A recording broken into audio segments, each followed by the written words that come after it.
Monseigneur, Altesse, Mesdames et Messieurs les chefs d'État et de gouvernement, Mesdames, Messieurs les ministres, Mesdames, Messieurs les dirigeants d'organisations internationales, innovateurs, entrepreneurs, chercheurs, journalistes, Mesdames et Messieurs en vos grades et qualités.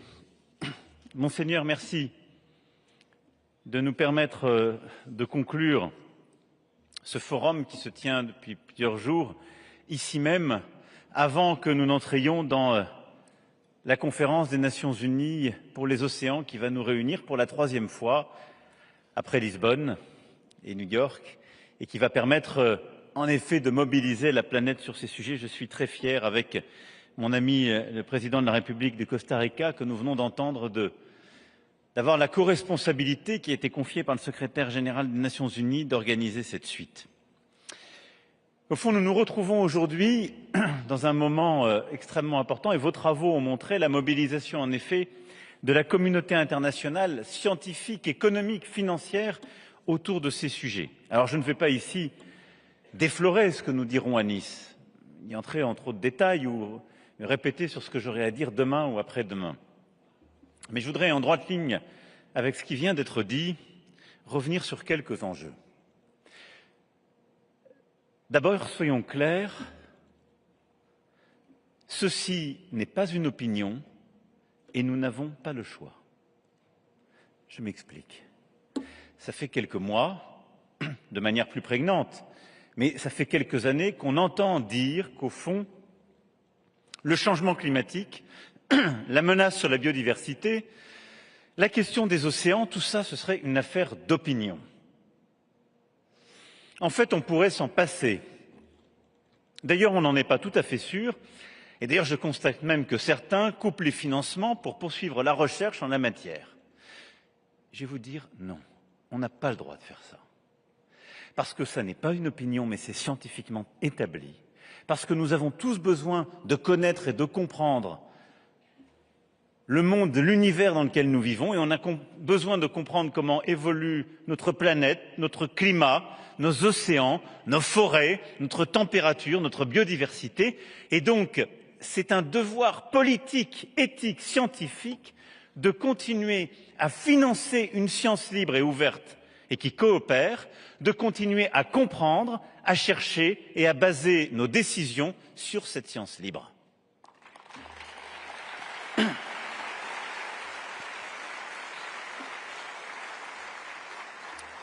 Ceci, c'est indispensable et nous continuerons à le faire. C'est ce que l'Europe porte comme message. C'est ce que, à l'instant, nos compañeros latino-américains viennent de porter, et pour le Brésil et pour le Costa Rica, mais qui est suivi par tant et tant. C'est ce que le Vietnam ici défend, c'est ce que tous les pays européens à nos côtés disent, c'est ce que de Madagascar aux confins du Pacifique, toutes et tous, nous portons ensemble. Et quand on regarde la science, elle est claire. À 2 degrés de réchauffement, la hausse des mers est d'environ 50 cm. Mais dans les pires scénarios, et les scénarios les plus dégradés qui malheureusement sont aujourd'hui ceux de nos trajectoires, nous approchons, voire nous dépassons 1 mètre. Et nous savons que les changements sont à ce moment-là dramatiques. Pour plusieurs pays, États côtiers, îles, villes vulnérables, et nous avons une coalition qui s'est réunie à Nice ces derniers jours et qui a mobilisé pour commencer évidemment à trouver les voies et moyens de s'adapter. Nous voyons dans nos pays déjà les traits de côte qui sont en train de reculer, et nous savons qu'aussi les conséquences sont dramatiques pour la biodiversité, d'ores et déjà aujourd'hui. Des récifs coralliens, vous l'avez évoqué, à tant et tant d'espèces qui, à cause de la montée de la température, à cause de l'acidification de nos océans, sont en train d'être menacés, disparaître. Et nous savons les défis qui existent aussi dans les 2 pôles. Et je suis très heureux qu'on ait ici le Premier ministre du Groenland et des îles Féroé qui vivent de manière très directe aussi les conséquences de ce réchauffement, de cette grande bascule du monde qui menace nos écosystèmes. Et donc, je vous le disais, ceci n'est pas une opinion, c'est établi. Ce qu'on est en train de dire, c'est sûr. Nous le savons, c'est documenté. Nous savons aussi que nous surexploitons nos océans. a pas besoin d'en débattre. Ça a été encore montré par des travaux cinématographiques ou scientifiques remarquables.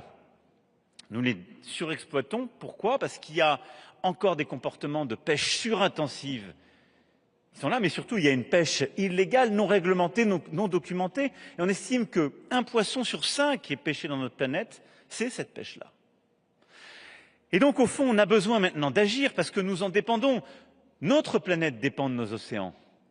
Parce que c'est un puits de carbone extraordinaire, parce que c'est un puits de chaleur, ça capture aujourd'hui énormément du réchauffement que nous émettons par ailleurs, parce que c'est un trésor de biodiversité. Et donc oui, on a besoin de préserver nos mangroves, nos fonds marins, de continuer à capturer ce carbone. Oui, on a besoin d'avoir cette capacité à absorber une partie de la chaleur qu'on crée par ailleurs. Oui, on a besoin de garder cette biodiversité remarquable qui est dans nos océans. Et on en a besoin aussi, et vous l'avez compris à travers ce forum, parce que ce sont 2600 milliards de dollars d'économie mondiale. Parce que ce sont des milliards d'habitants de la planète qui vivent par nos océans et des produits de nos océans. Et à cet égard, plus de 50 entreprises ont signé un appel à l'action qui les engage avec des politiques ambitieuses. Je les en félicite lors de ce forum. Mais au fond, nous avons tout pour agir. On a la science et on sait où on en est. Et on connaît les trajectoires. Et on va continuer à financer cette science libre. On y reviendra à Nice. On a la dépendance, donc on n'a pas le choix. Et nous avons autour de la table tout le monde. Les scientifiques, les gouvernements, les ONG, les peuples qui en dépendent et qui en vivent, et tous les acteurs économiques qui dépendent des produits de la mer, vivent de celle-ci et doivent bouger. Et donc, en effet, nous avons une démonstration à faire, collectivement, c'est celle d'agir. Ça a été parfaitement dit. Alors nous aussi, en France, nous avons décidé d'agir. C'est pour ça que nous avons décidé de prendre cette co-responsabilité. Et avec plusieurs pays européens, nous avons mené ensemble, il y a quelques années, cette grande coalition pour la protection de la nature et cet objectif pour 2030. Nous avons déjà dépassé les 30% de protection d'air marine. Et à Nice, on aura l'occasion d'annoncer un renforcement de ces objectifs, avec en particulier de la protection forte sur une partie de celle-ci qui va très largement augmenter et qui va nous permettre de beaucoup mieux protéger en particulier nos fonds marins de toutes les pratiques. Et c'est un travail qui a été fait comment?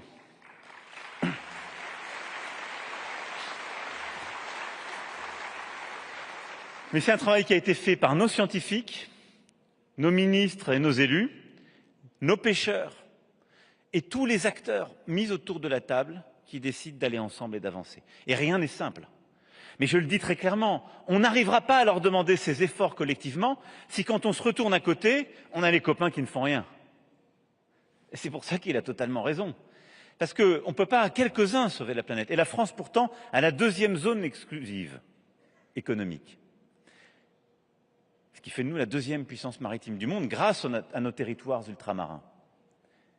Mais si on n'a pas les autres qui bougent, si on continue à laisser la pêche illégale se faire juste à côté, si on continue d'avoir des comportements complètement non coopératifs, on n'y arrivera pas, d'où l'importance de ces coalitions d'acteurs et d'avancer.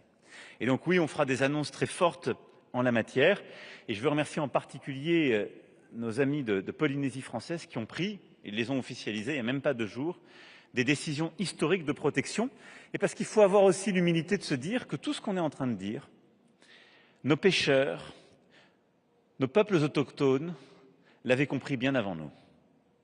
Et tout ce qu'on est en train de faire, eh bien, si je prends la Polynésie française, ils l'avaient fait bien avant nous, en décidant des aires éducatives protégées. Nos pêcheurs avaient commencé à repérer que l'océan se régénère très vite quand on le protège. Simplement, on améliore avec ce que l'IUCN, ce que les chercheurs du monde entier nous ont permis de dire, et on renforce ces protections. Mais on doit beaucoup aussi à nos peuples autochtones, nos peuples indigènes qui nous ont beaucoup appris et qui sont des acteurs essentiels de ces transitions. Maintenant, ce qu'on va continuer de faire et ce sur quoi on va se mobiliser, pour terminer mon propos sur 2 axes, c'est les grands secteurs économiques et la finance. Les grands secteurs économiques, c'est rentable, il y a un modèle économique et il faut donc, si vous me permettez de le dire, foncer. D'abord sur la décarbonation du secteur maritime. Ces derniers mois, on a eu des avancées majeures à l'Organisation maritime internationale. C'était en avril dernier, avec un accord pour définir un chemin de réduction des émissions de gaz à effet de serre du secteur maritime. C'est historique, on l'attendait depuis longtemps. Au minimum 20% de réduction des émissions de gaz à effet de serre d'ici 2030 et neutralité en 2050, avec un mécanisme simple permettant de récompenser ceux qui agissent et investissent dans les voiles, les carburants durables, avec une forme de bonus, et un malus pour ceux qui traînent dans la transition. Et c'est exactement ce qu'on est en train de faire collectivement, et ça marche. Je vous donne un exemple très concret. Pour produire nos fusées, y compris lancer des satellites qui nous permettent l'observation de la Terre, du climat, de nos océans. Jusqu'alors, on le faisait avec d'immenses bateaux qui étaient assez polluants. Maintenant, avec des navires comme le Canopé, qui transporte donc la fusée Ariane, eh bien, la Canopé utilise l'énergie du vent et 30% de CO2 en moins. Eh bien, un tel bateau, maintenant, est récompensé et c'est tout l'écosystème qui va être encouragé dans ce sens. C'est pourquoi, pour accompagner cette décision de l'Organisation maritime internationale d'avril dernier, la France a pris la décision de flécher les recettes du marché carbone européen des transports au bénéfice du financement de la décarbonation du secteur maritime.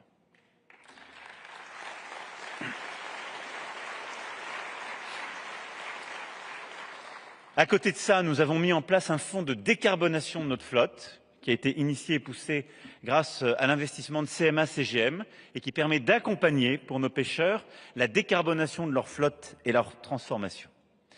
Et puis, nous continuons le travail qui avait été lancé en marge du G7 2019 à Biarritz, de décarbonation de la flotte européenne et d'un engagement qui a été lancé par le cluster maritime français et par nos grands transporteurs, qui est un engagement de réduction de la vitesse.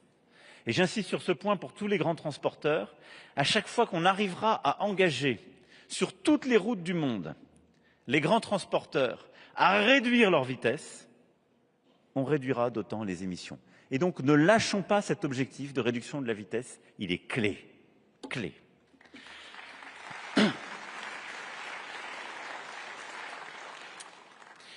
Et puis au-delà de ça, de tout ce qui est fait en mer, il y a évidemment ce qui est fait lors des escales. Je veux rappeler un chiffre. Les émissions à quai représentent plus de 20% des émissions totales. Et donc nous pouvons les éliminer très simplement, Monaco est exemplaire à ce titre, par de l'énergie bas carbone sur les quais, à base de nucléaire, d'énergie renouvelable, d'innovation, comme on l'a vu ce matin avec la thalassothermie. C'est ce que nous faisons dans nos ports, à Marseille, au Havre, à Dunkerque, à Bordeaux. Ça fonctionne.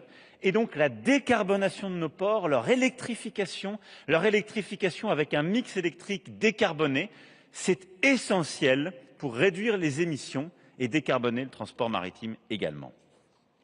Et donc je veux ici saluer la très forte mobilisation des plus grands ports, des armateurs mondiaux, des efforts cruciaux, mais allons-y et mettons en place partout ce système de bonus-malus pour poursuivre cet effort.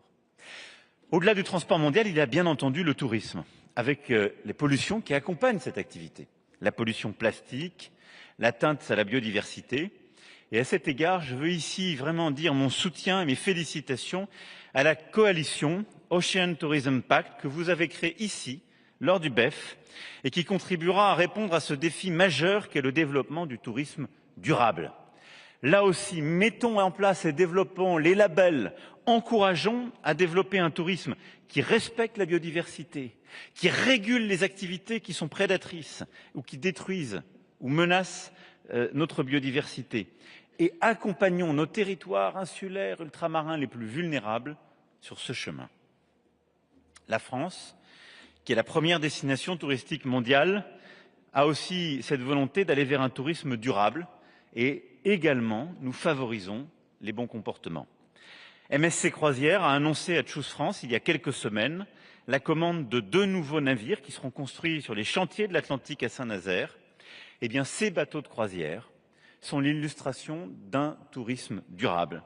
En effet, parce qu'ils seront les plus économes en énergie au monde, avec des carburants innovants, mais aussi des technologies environnementales de pointe pour limiter l'impact, tant pendant les escales, que pour éviter, par exemple, on l'a encore vu ce matin au musée océanographique, les collisions avec les grands cétacés. Ce qui est, on le sait, un défi fondamental. Et donc oui, il y a un chemin possible, mais dans tous ces secteurs, Changeons les comportements, mettons en place les bonnes incitations, transformons du transport au tourisme les comportements. Et puis, et je conclurai là-dessus, pour accompagner ce mouvement, il nous faut inventer de nouveaux modes de financement pour protéger nos écosystèmes.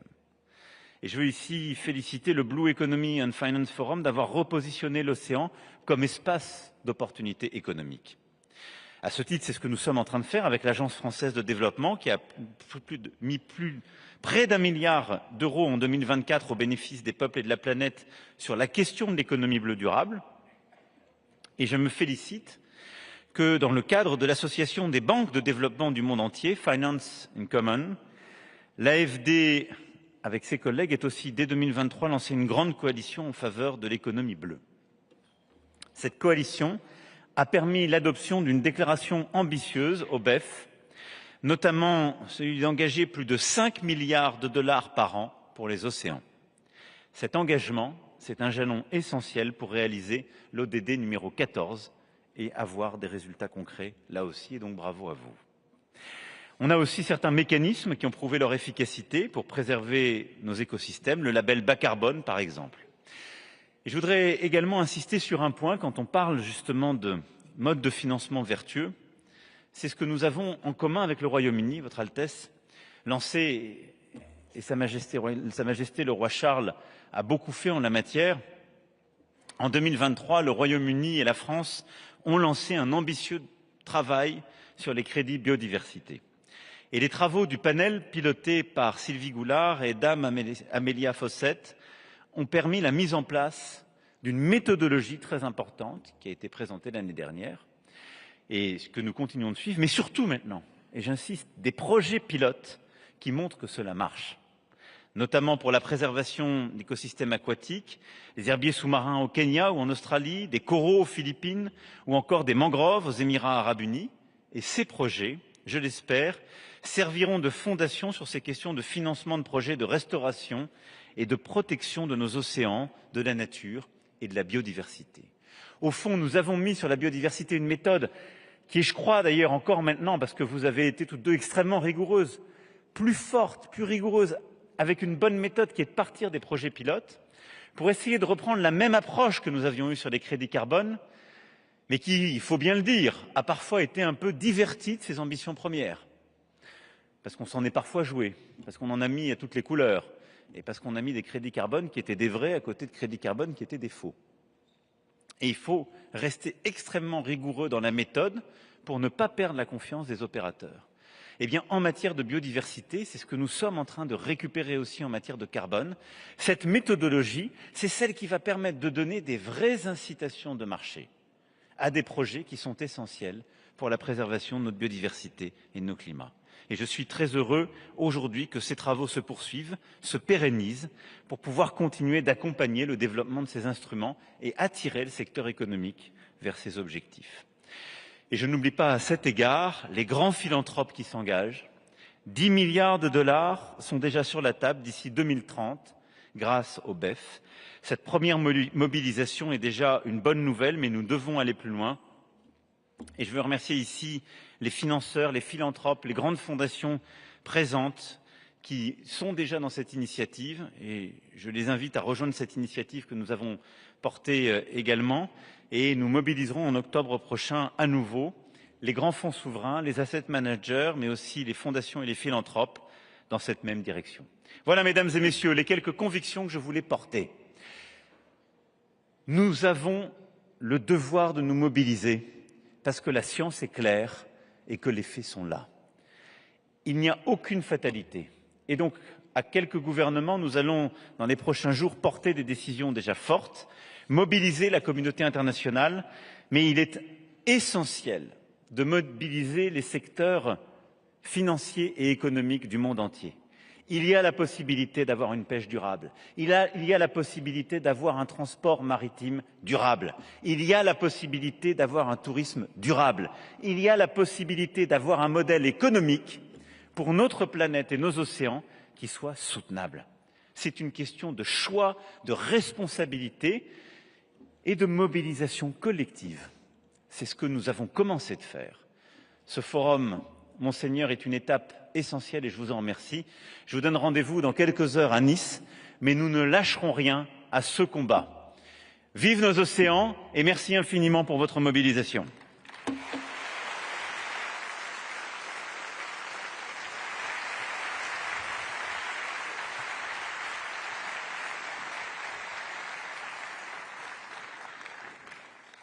Merci beaucoup.